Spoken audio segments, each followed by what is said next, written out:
Começou de novo. O temor de muitas mães e pais de crianças ou menores de idade em todo o Brasil. Isso porque o Supremo Tribunal Federal retomou nesta quinta-feira o julgamento da liberdade para o transporte e o uso de drogas.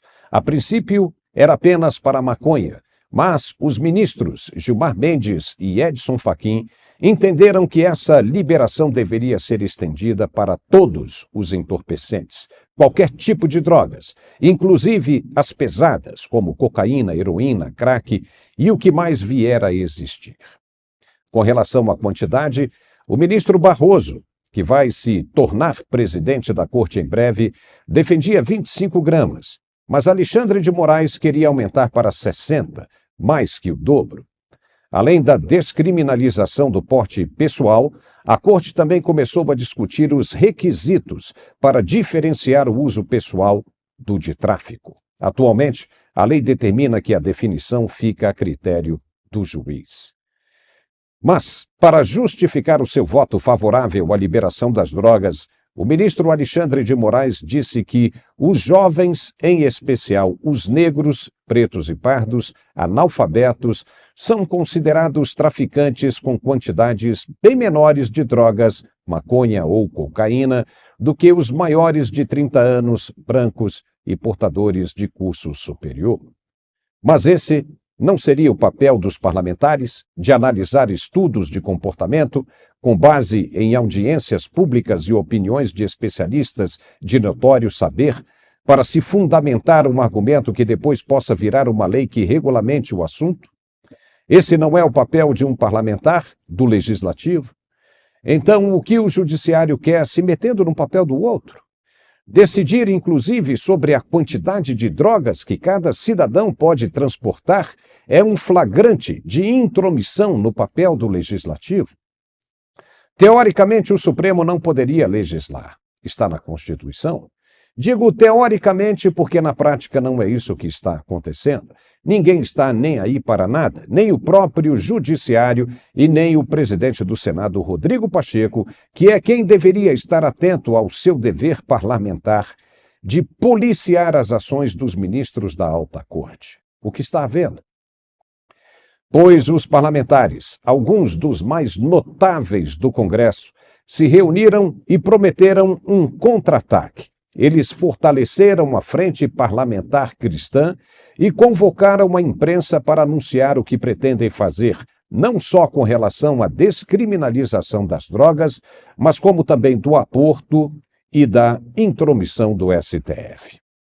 O deputado Nicolas Ferreira, do PL de Minas Gerais, começou, a pedido do senador Magno Malta, contestando o que disse o presidente Lula em época de campanha, fazendo referência ao uso de drogas e ao aborto, e chamaram os atos do presidente, depois de eleito, de estelionato eleitoral. Vou ler aqui os compromissos do Lula, uma carta feita no período eleitoral para os cristãos. Diz o seguinte: a religião é para ser respeitada e vivida de acordo com a livre escolha de cada pessoa. Outro compromisso que assumo, diz Lula, fortalecer as famílias para que os nossos jovens sejam mantidos longe das drogas. Terceiro, o respeito à família sempre foi um valor central na minha vida. Respeitar os valores das famílias sem interferência do Estado. Queremos dar às famílias prosperidade e segurança. O lar é a garantia de proteção. Compromisso com a vida plena em todas as suas fases. Sou pessoalmente contra o aborto. Meu compromisso com a liberdade de culto e de religião em nosso país. Meu governo não adotará quaisquer atitudes que firam a liberdade de culto e de pregação ou criem obstáculos ao livre funcionamento dos templos. Vou estimular sempre mais a parceria com as igrejas no cuidado com a vida das pessoas e famílias brasileiras. E, por fim, palavras do Lula em tempo eleitoral. Em meio a este triste escândalo do uso da fé para fins eleitorais, assumo com vocês este compromisso.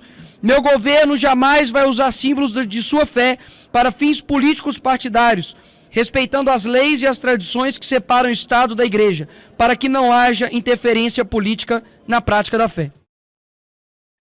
Os parlamentares lembraram que Lula nomeou para o Ministério da Saúde Nízia Trindade, que é socióloga, ativista e a favor das práticas que agora estão sendo combatidas. Se ele era contra, como indicou pessoas para os ministérios que irão trabalhar para a aprovação de medidas como as das drogas e do aborto. O senador Magno Malta exortou o presidente do Congresso, Rodrigo Pacheco, a tomar uma atitude e mandou um duro recado para os ministros do Supremo e parlamentares aliados à esquerda. Veja. Legalização de drogas. A nossa coletiva não é para tratar da ação que está acontecendo nesse momento no Supremo, por conta nossa, ou por invasão dos poderes, invasão de um poder nos outros poderes. É verdade que não se trata dessa casa, nós temos que cobrar do Senado, cobrar de Pacheco, atitude! Atitude! E nós estamos aqui para dizer que nós temos atitude. E dar uma informação, presidente da nossa frente parlamentar evangélica, Silas Câmara, que nós todos, independente de frente, nós estamos formando, já formamos coletivamente, para falarmos em nome da maioria absoluta de quase 90% de uma nação majoritariamente cristã, que nenhuma dessas propostas, dessa resolução 715, não ousem tentar fazê-las virar verdade aqui, porque nos enfrentarão. Vão nos enfrentar muito mais do que no debate.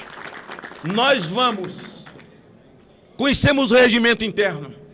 Nós vamos parar votações, nós vamos parar comissões. Se era isso que Gilberto Carvalho estava anunciando naquela época, então quem procura acha. Vocês acharam. Avisar para esse governo que uma proposta legislativa se ganha por um voto ou se perde por um voto. Somando todos que aqui estão, nós somos uma massa enorme de votos em nome da cristandade desse país.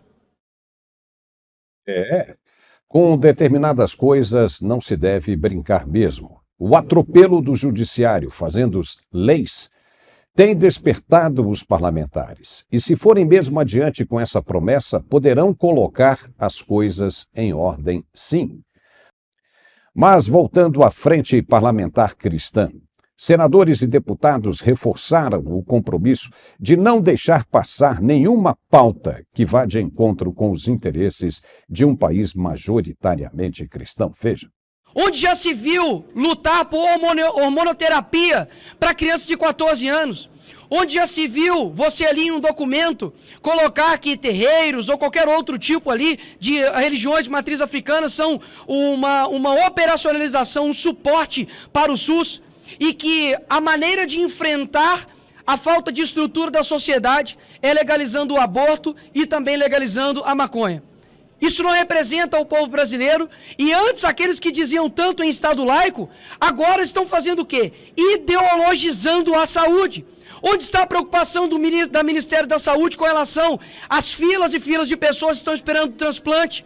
Onde estão a preocupação do Ministério da Saúde com as pessoas que estão morrendo nas filas de hospitais, pessoas que precisam de insumo médico, pessoas que precisam de estruturação dentro dos hospitais, tanto para os médicos quanto os pacientes? Esse governo não está preocupado com você. Ele está preocupado em colocar uma agenda ideológica que é contrária à maioria da população brasileira.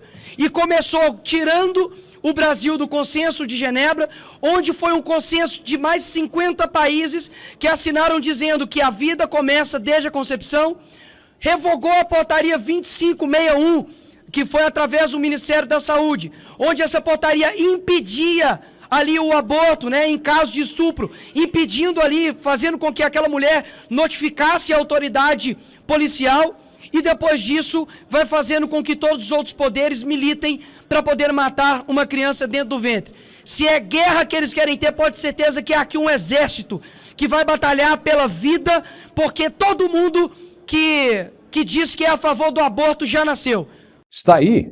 Vai ser uma briga muito boa. Se era isso que o governo ou o Supremo queria, a corda parece ter esticado e chegado ao ponto máximo. Alguém vai ter de ceder, senão ela vai arrebentar.